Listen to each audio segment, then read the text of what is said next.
Hi, my name is Bessel Kolk. Greetings to Down Under.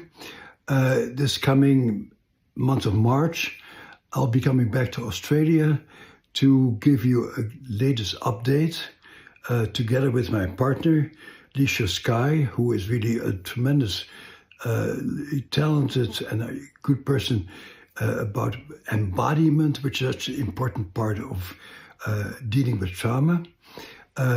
It's a course that we will overview what we have learned about trauma and how it affects brain and mind development.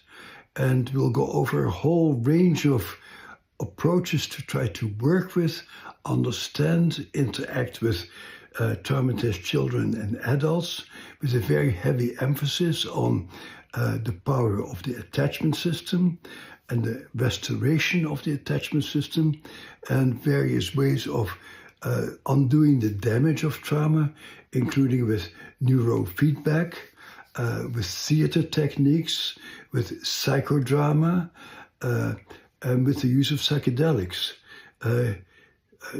We'll do 2 days in Brisbane, Melbourne, and Sydney each, and we'll give you a very rich experiential overview of the treatment of various populations, and we very much also hope to listen to your questions and your perceptions so we can make it an extremely worthwhile learning experience for all of us.